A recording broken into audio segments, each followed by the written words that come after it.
It's Kevin Keatsman Uncanceled on 95.7 FM, KCMO Talk Radio.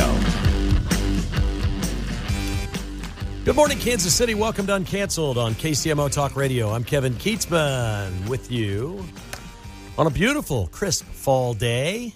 We have numerous topics. We will start the show in just a moment with serious Trump and then fun Trump. We have both today. We have serious and fun Trump today. Another major celebrity has decided he's just coming out as a conservative and moving to the east coast of the Palm Beach area in Florida to make Sylvester Stallone, Tiger Woods, Billy Joel, Donald Trump, and Sydney Sweeney his neighbors. And why wouldn't you if they could be your neighbors? I think I'd probably move there too, but I don't have the $37 million that went along with getting the house. We have Joe Biden health news on the show today. The single worst football stat in the history of football stats was put out yesterday by an operation called Pro Football Focused, which is renowned as being like the Bible of sports statistics. You won't believe what it has done with Patrick Mahomes and Geno Smith from their football game at Arrowhead Stadium on Sunday. And yes, we will check in with Mark later. I'm sorry about the Mariners. Look, he's got his Seahawks fan hat on immediately, buddy. That was a great game. It was. It was a good game. I'm like, you know what? I'm going to still support the Seattle team today. I really respect and appreciate that. And it's a what might have been kind of thing, as George Springer for the Blue Jays hit a 3-run homer in the 7th inning, leading Toronto to the American League Championship. They'll take on the Dodgers in the World Series beginning on Friday. And what's all this talk about tortillas? Football fans throwing tortillas. It's ending in Lubbock. I'll tell you where it needs to start back up immediately, as in Saturday. I have a plan. Stick around for that. We'll let you know. We'll start with the serious Donald Trump today, who just within the last hour put a post up that's a little ominous. We have been celebrating peace in the Middle East for a week now. And what we really need to celebrate in the Middle East is an alliance, if you will, however you want to describe this, that Trump has put together between nations, that they've agreed to do something that they've never agreed to do before, because they believe in Donald Trump, they believe in the United States and the wealth that it can bring to the region, and they believe in stability and peace if it can be had, and what it will mean, not just for the people in power and the money that they'll make and how great it'll be for them, but for everybody that lives there. So Hamas has been killing Palestinians, which is really weird because we thought this whole thing was about helping Palestine, which there is no place called Palestine. But they've been killing Palestinians who don't like the terrorists.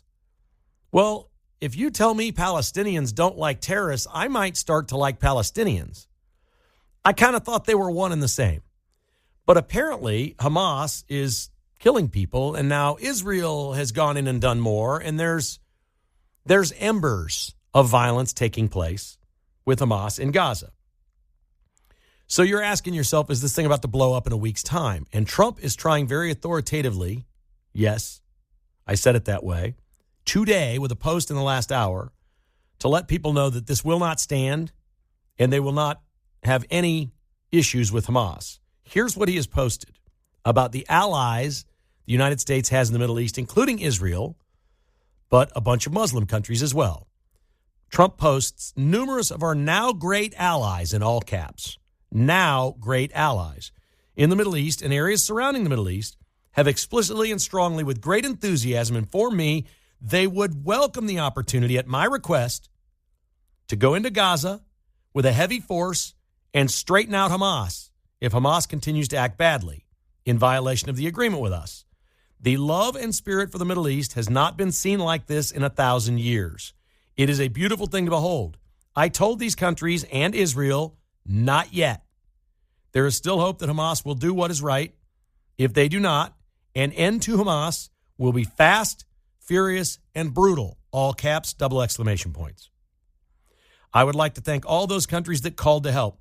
Also, I would like to thank the great and powerful country of Indonesia and its wonderful leader for all of the help that they have shown and given to the Middle East and to the United States of America. To everyone, thank you, and thank you for your attention to this matter. President Donald J. Trump. Now, make of that what you will. There could be hyperbole in there. There's no detail of the exact countries that have called him and said, we're ready to go in and take care of this. But the spirit of this agreement was, Hamas, You have to lay down your arms. Phase 2 is turn it all over. You can try through the ballot box to have control in this area and remain relevant, but it has to be nonviolent. And we're going to take your weapons. You're going to lay down your arms. This is going to stop, and they will not do that. It was widely thought at the time that the only way you get them to do that is by telling them you're going to wipe them out. And Trump put together a coalition of countries, whatever countries those are, however many it is. I think it's about 20. I think the list they put out was somewhere around 20, maybe a little bit more, are all basically an alliance that will make sure Hamas doesn't reconstitute as the Hamas that we know. So if this is real, maybe we're only days away from forces going in. I don't think they will be American forces. I think they will be directed by American military leaders on where to go, what to do, how to do it, American Israel. Can you imagine some of these countries sending their people in to clean up Hamas with Israel and the United States calling the shots? Now, the peace deal was one thing, and I was quick to say this maybe lasts a week, maybe a year, maybe the end of Trump presidency, but it's not forever because it's the Middle East. But if these other countries that have been Israel-hating, America problems, if they've all decided, you know what, we're done with it. We're just done with fighting over this religious stuff. We're done with it. Let's have peace, prosperity. Trump's going to show us the way. He doesn't have anything against anybody that's Muslim. He doesn't have against anybody that's Israeli or Jewish. He doesn't have any problem with anybody that has any religion. He doesn't hate the Chinese. He hates Putin at this point, but he doesn't hate the Russians. Trump's not a hater. In a weird sort of way for a conservative, he's a globalist. Their globalist vision on the left is for the globe to just be one socialist entity. That's not Trump at all. Trump's a globalist, and he says, your country, your history, and your tradition is your country, your history, your tradition, and your religion. That's you. You do you, and you protect that, and you live that, and you pass that down to your children. And we'll do the same in the United States. And we don't want to take you over, and we don't want to change you. We don't want to tell you what God to pray to. We don't want to tell you what your government has to be. All right? When there are really bad things taking place, like Venezuela with Maduro, who's wanted for $50 million in the United States. There's a bounty on him. He's a criminal in the United States. Running that country into the ground, sending drugs into America, Trump will take action. It's not that he's not strong and won't do something when it's in the best interest of the United States. But the best interest for the entire world right now is an alliance in the Middle East that says we're going to make sure that the terrorists don't run this region anymore and don't cause the problems that they've caused that we've seen, you and I, including 9/11 and all these other things that have happened, the terrorist events on our soil that we've seen our whole lives. Radical Islamists are the most dangerous people on earth. It's proven time and time again. They're the most hate-filled, violent, terroristic people on the planet. And if these countries are coming together under Trump's leadership, and this is real, and their people go in at our direction and do the job that needs to be done, and we don't send anybody, I'll say it again. We got to start carving at Mount Rushmore. You just have to. These are things that have never even been thought of. Now, it's Trump. It's a post. It was short on details. He thanked Indonesia, but not any other countries. I thought that was a little odd, but I tend to believe him. More importantly, Hamas needs to believe him. The best option here is for Hamas to comply entirely with the peace deal and let the thing play out and don't break the rules. If they don't, and Trump is not fabricating this, if it's true, he's got countries chomping at the bit to go in there and clean this up, and he's saying, wait, let's see if they're going to act nicely, that's a great thing. That certainly isn't a king, because it seems to me a king, well, if he was a king, he'd just go in and take that area for us. He'd turn it into nothing but beach resorts and golf courses and casinos. Be like the French Riviera, right? Seriously, that's exactly what he would do. But he's a serious guy, and this is a serious post. I'm, of course, all on his side for hoping this works. He's had a hell of a week. It's only day 2. The Ninth Circuit Court of Appeals yesterday, we didn't talk about this, in Oregon, overturned the lower court judge's decision that says that Trump can't use the National Guard in Portland. And they said, yes, he can. The Seventh Circuit Court of Appeal over the weekend in Chicago went halfway, said it's his absolute authority to be in charge of the National Guard on the outskirts of Chicago, near the base and wherever. But until there's actual unrest, he can't go in and do anything. He can't go in as a police force. The Democrats are changing their tune on the government shutdown right and left. I mean, we're watching all this stuff right in front of our own eyes. The No Kings thing is over. Now they're going to shift to Obamacare. And you can smell this coming. Bernie Sanders and Jon Stewart were together. They both agreed the Democrats have shut down the government. Jake Tapper went on CNN and said, well, it's the Democrats' fault that they shut the government down. They're the ones that created the expiration date for the subsidies to Obamacare, which, by the way, is December 31st. I think one of the biggest things we can possibly do is keep the government closed until January 1. If we do, $350 billion worth of Obamacare subsidies go away and can go straight to deficit reduction. It ends December 31st. It's the Schumer shutdown, and I think their pivot this week, it's going to be more and more and more as the days go by. They're going to own it. They're going to say, darn right, we shut the government down because the Republicans want to kill people. They're going to take away the government subsidies for the government program Obamacare. Why would we need subsidies? If the program was written properly and done right, you wouldn't need any subsidies. It would just be cheap health insurance like Barack Obama promised everyone. But it's a bad system, and it crumbles under its own weight. It is so bloated. So we need $350 billion of subsidies to make this possible. And they're going to tell you people will die. People will lose their insurance and die, and they will. But I'm a simpleton. I don't remember the person that walked into an emergency room and didn't get treatment.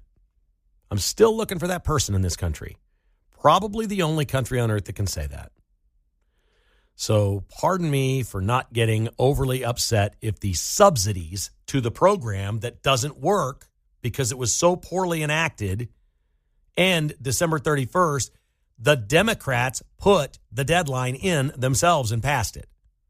This is their deadline, December 31st. It is their shutdown.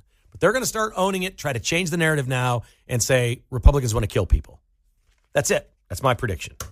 913-408-7957. That's 913-408-7957. The phone lines are wide open if you'd like to join me next on Uncanceled. This is KCMO Talk Radio. Welcome back to the show. We're going to the phone lines. We always have thoughtful callers. Well, 90% of the time we have thoughtful callers. You know, it's the other 10% I truly love. I mean, I agree with the thoughtful callers. They call in, and it's great. I'm sure these are going to be just fine. But, boy, that 1 out of 10, that's the one where it's a good thing I've got a little caffeine in me, ready to go. We'll see how it happens here. We're going to start with Keith and Miriam on KCMO. Hi, Keith. What's up? Hello? Yes, Keith. Go ahead, sir. Oh, yeah. You opened the show up talking about Hamas not living up to that agreement. Here's the thing, Kevin. The Palestinian people are going to have to get Hamas out of their country. And the reason why I say that is because Hamas doesn't care anything about their own people. I mean, 80% of Gaza has been destroyed because of them. I tell people this all the time, Kevin. There's no way Hamas is going to outgun Israel, who is the top 5 military on the planet, who has the number 1 superpower on the planet supporting them. You're not going to outgun them with homemade weapons. So I don't know how the Palestinian people are going to get rid of Hamas. Maybe they need to do what was done in Iraq with Saddam Hussein. Just offer the Palestinian people, Israel offer them money to give them the locations of the Hamas fighters to get them out of that country, because there's not going to be no peace until they do that. I don't disagree with one word you said. I think I'm on board with all of that. I do think, however, I think most people don't understand this is a very small space. It's a very small area. And eliminating Hamas would be one of the easiest military operations ever if that were the goal. That really hasn't been the goal so far. Like, Israel could have gone and done it, but there's going to be collateral damage. There's going to be a lot of issues and the people around the world that will cry foul and all those things. But if there's a coalition of nations, over more than 20 nations, that have decided these people have to go, and you go in and you do the dirty work, because Trump put in his post, it will not be pretty. It will be ugly. But if they go in and they do it, and you have, 20-some nations supporting this, that changes it completely than Israel going in and doing it. Well, and I'll just leave it at this. The Palestinian people are going to have to be the ones to do it. That way, you can't blame nobody else. If the Palestinian people go in and do it themselves, then that's all needs to be done. I think they would love to have Hamas out of there. It's been a stronghold. Yes, they would love for them to be gone. Yeah. Yes, sir. Take care, Kevin. Thank you. Great call. And I think some of it's misplaced in this country. The white liberal academics that show up on street corners and hate on the Jews and pro-Palestine, I don't think they understand that a lot of the Palestinians don't really care for Hamas. They want them out of there. And that life would be that the Jews aren't as big of their problem as Hamas is. It's a mess, no doubt. All right, next is Wes in Gladstone on KCMO. Good morning, Wes. Yeah, hey, Kevin. I just wanted to talk about Obamacare. So Obamacare was not passed to reduce cost. The plan was for it to collapse the private insurance market. Hillary gets elected, and then they would eventually put everybody on government-run health care. I won't disagree with you, but it clearly was promoted as health care for all. You can afford this. We'll get you on here. You can take it, or you can stay with what you have. Now, I'm talking about the Democrats' talking points in their lives. But listen, nobody's more tied right now to the healthcare industry and the pharmaceutical industry than the Democrats. So whatever that was back then doesn't exist today. The Democrats are in lockstep with these pharmaceutical companies and these health companies. Right. And so don't cave on this. They put the sunset on the subsidies. Let it go. Let them go. Let it go. Well, we got to keep we got 2+ months of government shutdown to go for that to happen, and I find it impossible to believe that Republicans will stay that strong. They probably won't. We're in agreement, sir. Thank you. Yep. Excellent call. No, I totally agree with that. Here's Mark in Lenexa on Uncanceled KCMO Talk Radio. Hi, Mark. Hey, Kevin. How are you today? Great, buddy. Thank you. Beautiful day out here. I'd just like to chime in and say I think that President Trump, with his dealing with Trump RX and the insurance companies, ought to come out and say, I'm signing a executive order legalizing selling insurance across state lines, and name it after the healthcare executive who was murdered, and then bring in all the insurance companies and truly come up with free market insurance. That would be very exciting and very interesting if developments like that happen. If you make these corporations compete against each other, clearly the cost would go down. Now, some people will tell you they'd be afraid that our standards for healthcare would go down as well. So we'd have to watch that. But, I mean, we all know how expensive these things can be. It's unbelievable. But there really isn't much competition. You're right. And if they're not competing against each other, there's no way to keep costs from going up because their board of directors just wants to make massive profits every year. That's ultimately what it's about. Appreciate the call, man. Yeah. All right. Take care. Okay. Thank you. No, good call.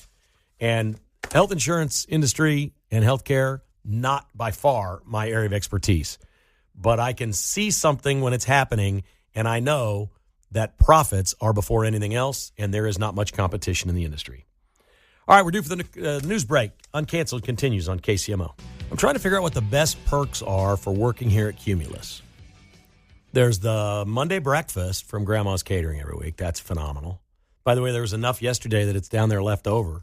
They were warming it back up today. Nice. You can do leftover breakfast now. That's true. Those breakfast potatoes were great. Those will, because they were burritos. It was like a burrito station. Mm-hmm. Oh, that was so solid. Or when you're hosting a show and you step out in the hallway to go in and see Supermark in the control room and Tom Petty's playing in the hallway. That'll give you a pep in the step. Absolutely, man. Let's go to the fun Trump. We did the serious Trump in the first half of the show. How about the fun Trump? I've got this theory. I wish I could confirm this, but I believe it's happened. I believe at some point in the last 24 hours, Trump has called somebody in, and it might have only been a 5-minute meeting. It might have been a call. It might have been on the speakerphone, and said, I don't care what it takes. I want us to find the jewel thieves from the Louvre in Paris. Like, Trump loves things that are hundreds of years old. He loves gold. He loves diamonds. He likes all this showy stuff. He's got a 400-year-old mirror in the cabinet room that he brought up last week, and a reporter or a camera guy bumped into it, and Trump's like, hey, that thing is 400 years old. I found it down in the vault. This guy goes shopping down in the basement of the White House for artifacts to put all over the White House. He's torn down the eastern part of the White House. I don't know if you've seen the video. It's being ripped apart, and they're building the nicest ballroom in America. And, of course, it's going to be the Trump ballroom. You know it's going to have gold. It's going to be gaudy. It's going to be all the stuff that he loves that most people don't. But he's a king, for God's sake. Let him have his gold. Let him have his crown. Let him have his jewels. When those people got that cherry picker, which is amazing, apparently they rented it. They got a rented, you know what a cherry picker is, everyone? It's the thing you get in the basket and they go up really high to trim the trees or the power lines or whatever they work. It's called a cherry picker. So they rented this thing and they go up to the window of the Louvre in Paris and they bust the window out of the Napoleon, basically the Napoleon era room where all those artifacts are. They go in through the window, they heist a bunch of stuff, and they get on electric scooters and shuffle away in under 7 minutes. They were a little sloppy. They dropped some stuff. They left some DNA. There's going to be some evidence. But do we really think the French can catch them? If somebody got into a room right next to the Mona Lisa by renting a cherry picker, do you think these people, you think Clouseau, the Pink Panther, what was his name? Inspector Clouseau of the Pink Panther is going to catch. No, I think Jacques Cousteau was the underwater guy, right? That's right. Inspector Clouseau was a takeoff on that, right? So Inspector Clouseau, I don't think they're going to catch him. If you don't think Donald John Trump has already thought, I want to be the guy to take the credit for catching these people and returning those jewels, think again. Now, maybe that's misplaced. Maybe you shouldn't be talking about that. We've got Gaza, Hamas, Israel. We've got Russia and Ukraine. We've got all these things going on in the U.S. We've got no kings. We've got the National Guard. We have court challenges. Maybe your president doesn't have to put that at the top of the list, but I think we all know Trump well enough right now to know that he definitely wants to catch those thieves for France. I just, can you imagine if we get intel or have some people stationed around the world that start to get information on this thing and we crack the case and solve it for them, what that might look like? He already took a shot at the French leader last week. He's like, yeah, nobody cares what he says. He said it last week. We're like, well, you're saying this. That's nice. He's a nice man. He's fine. Nice man. And nobody cares what Macron says. We don't care. And it's like, of course. Do you think Macron's picked up the phone and said, hey, we need help here? I need to find these thieves. I don't know, but I've got a working theory. I just wanted you to hear it here first.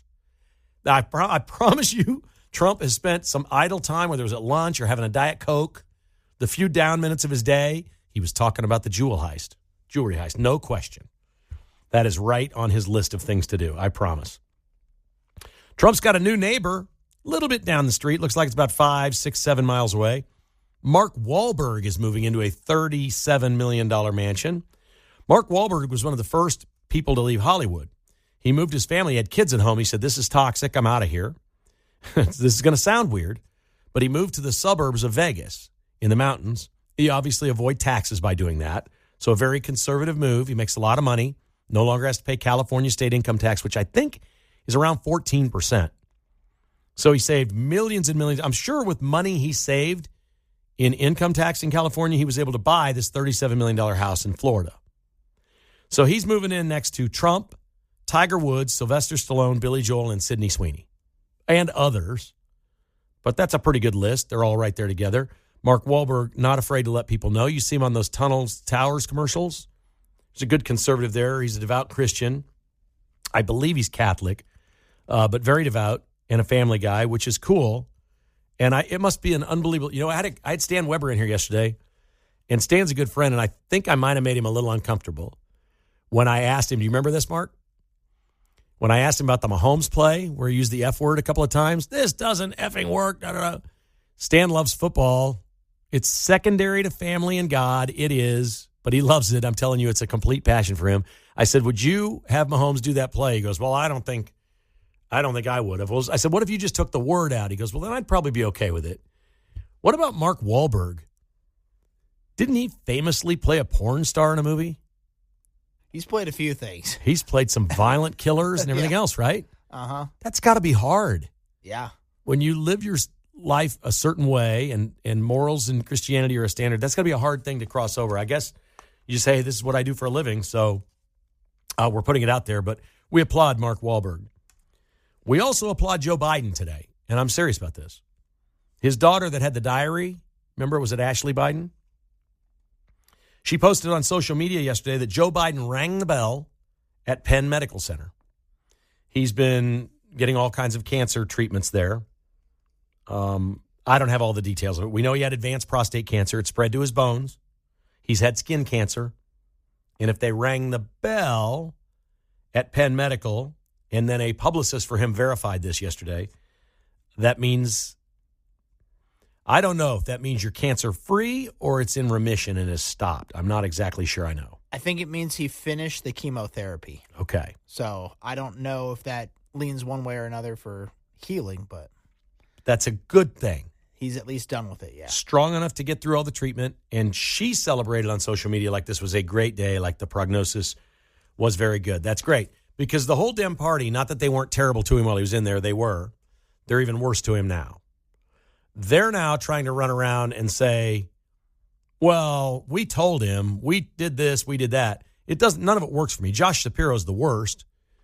He's out there saying, I met with him privately and told him he was done in Pennsylvania and he should probably get out of the race and this and that. Well, no, you should have told us then. It doesn't mean anything that you say that now. I don't think Joe Biden as an ex-president is going to come out and start debunking all the things people are saying about him. I think he's going to fade away, which is fine. Nobody's ever faded away more than George W. Bush. It's been the biggest fade out ever. And I'm sure every day it's all he can do to not comment on Trump because the Bush family hates Trump. Donald Trump single-handedly dismantled the Bush dynasty.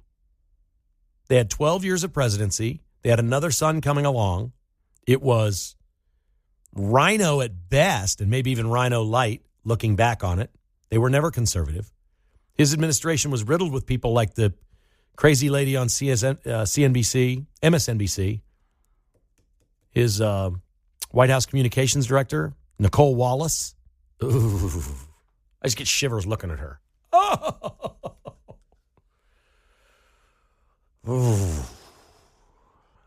This administration had all kinds of people like that. But he also had wonderful people like Dana Perino. So there were some good ones, but that's what it was. And in fairness to Trump, or in fairness to Bush, Trump's first presidency, he had some bad people in there too. Not this time.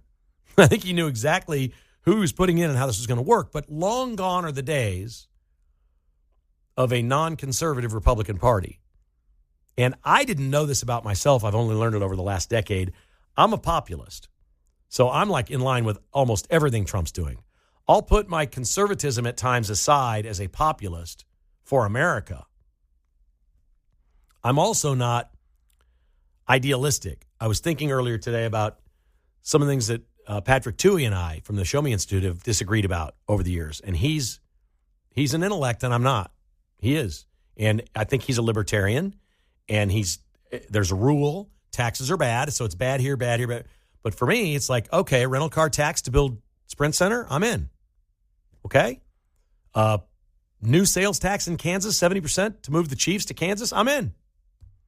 Those are easy calls for me. And that's not very conservative and that's not very principled. I understand, but it's not my money. So I'm kind of a realist about these things. I look at them and say, and we all should as voters. Any tax, you got to look at it and say, well, if that's a tax that bothers me, then I'm against it. But if somebody else is paying the tax, great. So if you want to go to a game at a new Arrowhead in Kansas and pay the sales tax and it pays off the stadium, what do I care if that's what you do? It's not my money. When I go there and I pay $14.50 for a beer, well, by then it'll be $20 for a beer. The sales tax is included, whatever it's in there. I'm choosing to pay it. That's on me. That's not the government telling me I have to do something. So I hate taxes just like the next person. But I mostly hate taxes that they impose on us that we can't get away from. The worst tax of all is punishing people for working. There's no dumber idea in the history of government. We're going to punish you for going to work every day. You want to feed your family and put a roof over the head, you're going to work, we're going to crush you. We're coming after you. We want somewhere between 22 and 38% based on what you make. You're just going to go to work every day and you're going to hand it to us. Insane. Really stupid. So I'm cool with that. I'm cool with people that are idealistic, and I'm cool with a lot of things that don't sound like they'd be very conservative. But George W. Bush has just gone and hidden, and I think Joe Biden will do the same thing. The Bush thing's different. It's about Trump, clearly, and everything he's done. Have you seen I don't really care much about the New York mayor's race, like the outcome. In fact, it may be a positive for America if Mamdani wins. It'll be really bad for New York. Whatever remaining rich conservatives they have are leaving. They're gone. It's just going to be an exodus. New York City could be like, did Kurt Russell do a movie about the destruction of New York? You remember that one? I'm not sure. Or was that San Francisco? This sounds like something John would know for sure. I know he's done like an Alcatraz movie. There have been some prison movies. I think there was something about the streets of New York or something in New York being decimated, whatever it may be. Planet of the Apes, the original was about New York, right? We just didn't know it until the end. And the Statue of Liberty was sticking out of the ocean in the final scene. I think that's what we're going to have, is like the destruction of New York if Mamdani wins. So I'm not going to New York again unless it's a family thing that I have to go to or something. I've got no reason to ever visit New York again. I'm sorry. I don't care that much. When 9/11 happened, I would have gone there and helped in any way that I can for my United States brethren. But I'm not sure anymore. I'm not sure I have anything in common with those people. The reason I say that is they did a poll on the mayor's race. And what they found is incredible. They asked first, are you born in the U.S. or not born in the U.S.? And if you said you were born in the United States, Cuomo is leading by a wide margin with 40%, Mamdani 31%, and Sliwa with 25%. Sliwa's the Republican. But that's 2/3 of American-born citizens. This is important. That's 2/3 of American-born citizens that live in New York City want nothing to do with the communist Mamdani. But when you ask them, were you born somewhere else and live here now, it's 62% for Mamdani, 24% for Cuomo, and 12% for Sliwa. Now, my guess is they've got a huge illegal alien problem in New York that's not even reflected in this poll, that it isn't just like foreign-born U.S. citizens. That's the number. I'm going to guess they call all kinds of people, and all kinds of people vote that are not actually citizens. They got a mess on their hands in New York, but very clear lines drawn. That's why the Democrats opened the border. That's why they let all these people in. It was always about winning elections. The Vince Show is coming right up. Hang in there, Vince. We'll get it right to you in short order. The Seattle Mariners fell last night to the Toronto Blue Jays. My man, Mark Van Sickle, not particularly happy, but that's the way it goes. It's really heart-wrenching. Baseball's different because it's a long series, and this was really well played. Man, that was a heartbreaker, wasn't it? Yeah, it starts all the way back in March, at February even, with spring training nowadays, and it goes all the way till now, and it's only one team's going to win. Only one team's going to be happy, and I think it's going to be the Dodgers. There's really no dejection in team sports like a baseball player in the dugout after a Game 7 loss to keep the season alive. The looks on their faces it's not equal to any other sport. Yeah. And, I mean, you had your big stars show up. I mean, Julio hit a home run. Big Dumper hit a home run. They just didn't have anybody on base when they got the home run. So that's what cost them. Dodgers have to be a huge favorite. Oh, yeah. If you took Ohtani off the Dodgers, I think they're the better team. Yeah. Right? Yeah. So which is crazy. Now you throw in Ohtani, who's the number one strikeout per 9-inning pitcher in history, okay? And the greatest hitter we've ever seen, and plug him in. I don't know how Toronto wins this. Yeah, as the leadoff hitter. and the Dodgers have 2, maybe 3 other starting pitchers that could go throw 7 shutout innings on any given night. They have Mookie Betts and crazy. Freddie Freeman. That's crazy. Kirby Hocutt is the athletic director at Texas Tech University, ladies and gentlemen. And he emphatically stated after Tortilla pocket knife gate with Kansas a couple of weeks ago that we will never end our tradition of throwing tortillas, that this is what we do. We're going to get it right. We're not going to throw them on the field. We're going to be okay. And yesterday he had a news conference and said it's all over. We're done. If you throw one, we're kicking you out, and you can't go to any Tech sporting events the rest of the year. What happens if 500 students throw tortillas at the next game? How are they going to do that, Mark? It's going to be tough to stop them. Say Sure that. is. It's like all these schools that chant the F word in a song. Yeah. The only way to stop it's don't play the song. Yep. Right? So we've seen that before. So the Big 12 brought this on themselves. They have a stupid policy. If a fan throws something on the field, the team gets warned. If it happens a second time, the team gets warned. If it happens a third time, you get a 15-yard penalty, and so on and so on and so on. It's like you get 2 mulligans, and then we're going to give you 15 yards. I cannot think of any better thing for stupid college kids to do this week. If you're sitting around in Manhattan or you know anybody at K-State, you should all take tortillas to the game in Lawrence and throw them all over the place. You just ought to do it. Sneak them in. Mock KU. They got rid of a coach for planting a knife on the field, trying to draw a penalty. The KU coach has literally cheated and we believe got a penalty after dropping that knife. And he's gone from the program or whatever. I think you mock him. I think if the K, because a lot of K-State fans are getting in there. Why wouldn't you get tortillas and mock KU for this? It would be funny.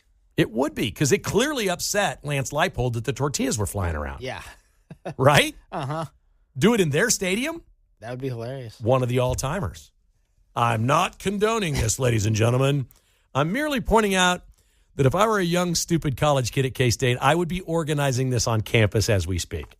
All over the place. Every single one of them.